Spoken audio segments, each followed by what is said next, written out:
हाँ जी, अब जो अगली सीरीज़ है वो ये है कोरिलेशन कोफिशिएंट। तो correlation coefficient is the statistical measure है, यानी कि स्टैट्स में इस्तेमाल होने वाला एक ऐसा टूल है जो कि क्वांटिफाई करता है the strength of the direction को, यानी कि उसकी जो डिजिट होगी, क्वांटिफिकेशन का मतलब है कोई जवाब होगा उसका जो डिजिट की फॉर्म में होगा या क्वांटिटी की फॉर्म में होगा।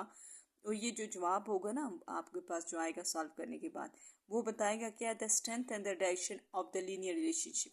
तो वो क्या, दो बातें बताएगा। एक तो स्ट्रेंथ बताएगा कि एक्स और वाई के दरमियान अगर रिलेशनशिप एग्जिस्ट कर रहा है तो वो कितना स्ट्रांग है, और दूसरी बात ये डायरेक्शन भी बताएगा। डायरेक्शन में ये बात आ जाती है कि आया दोनों की डायरेक्शन पॉजिटिव है या नेगेटिव है, यानी कि दोनों एक ही सिमत में बढ़ रहे हैं या एक के बढ़ने से दूसरा कम हो रहा है। ठीक है, डायरेक्ट रिलेशन है या इनवर्स रिलेशन है। तो ये दो बातें बताता है आपको दो वेरिएबल्स के दरमियान। It help us understand how closely two variable are related to each other. ये हमें ये बताता है कि कोई से दो वेरिएबल आपस में किस हद तक लिंक्ड हैं, रिलेटेड हैं।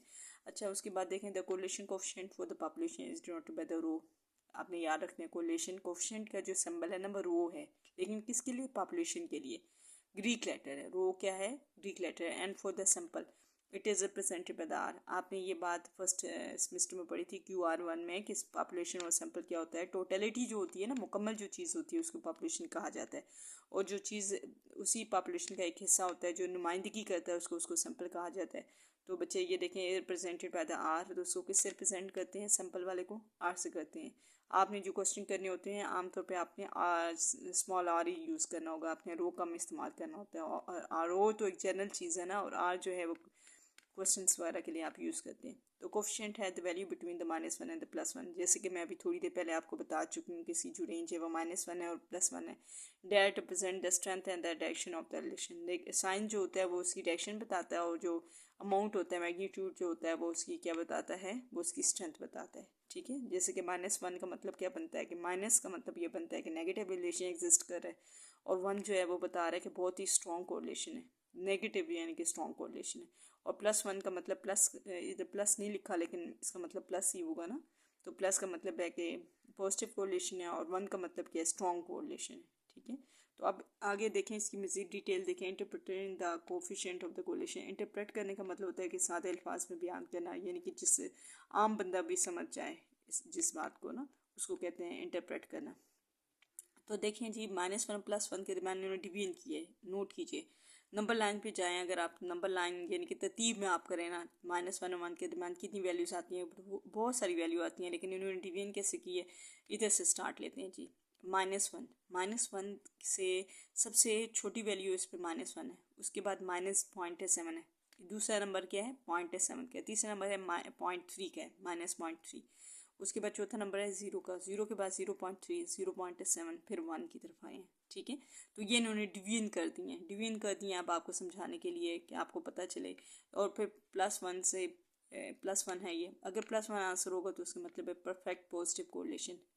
उसके बाद देखिए जी, अगर फर्स्ट करें कि आपका आंसर आ रहा है 0.7 और 1 के दरमियान, ठीक है, 1 नहीं आ रहा बल्कि 0.7 से थोड़ा सा क्या है, बड़ा आ रहा है, और 1 से थोड़ा छोटा आ रहा है, तो हम कहेंगे कि परफेक्ट तो नहीं कहेंगे, हम कहेंगे स्ट्रॉन्ग पॉजिटिव कोरिलेशन है, यानी कि 70% कोरिलेटेड हैं चीज़ें एक दूसरे के साथ, आप ये कह सकते हैं। मॉडरेट पॉजिटिव कोरिलेशन का मतलब ये होता है कि अगर फर्स्ट करें कि आपका 30 और 70% के दरमियान आ रहा है, यानी कि हम कह सकते हैं 0.3 और 0.7 के दरमियान आ रहा है, तो उसको हम पॉजिटिव कोरिलेशन कह सकते हैं।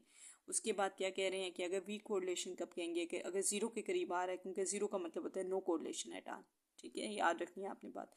तो 0 और 0.3 के दरमियान आएगा तो आपने क्या कह देना है, वीक पॉजिटिव कोरिलेशन।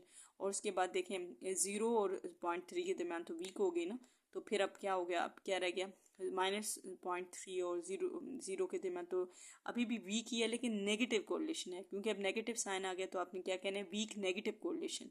और फिर अब आप देखें वही वाला रिलेशन, यानी कि 0.3 के बाद आपने कहाँ जाना है, आपने 0.7 की तरफ आना है। ठीक है, 0.7 की तरफ, यानी कि इसमें जो बड़ी वैल्यू है वो कौन सी है बच्चे, -0.3। नेगेटिव साइन के साथ जो वैल्यू मैग्नीट्यूड में छोटी होती है वो बड़ी हो जाती है, तो ये बड़ी वैल्यू है, ये छोटी वैल्यू है, तो आप क्या है, मॉडरेट नेगेटिव कोरिलेशन अभी जो। और उसके बाद मज़ीद आप देखें, आप तो मॉडरेट नेगेटिव के बाद इसको ज़रा तसल्ली से देखिएगा कि कैसे ये नंबर लाइन पे एग्जिस्ट कर रही है। तो स्ट्रॉन्ग नेगेटिव कोरिलेशन है, सारी पता है कि 1 के करीब आएगी तो क्या है, स्ट्रॉन्ग हो जाएगी, नेगेटिव साइन का मतलब होगा नेगेटिव। ठीक है, नेगेटिव कोरिलेशन है, ये नेगेटिव आपको नज़र आ रहा है, और स्ट्रॉन्ग क्यों है, क्योंकि 1 के करीब आ रही है। और देखें जब एग्जैक्टली 1 आ गया तो परफेक्ट नेगेटिव कोरिलेशन, क्योंकि नेगेटिव है, ठीक है। तो ये टॉपिक भी आपने कर लेना है कि इंटरप्रिटेशन ऑफ द कोरिलेशन।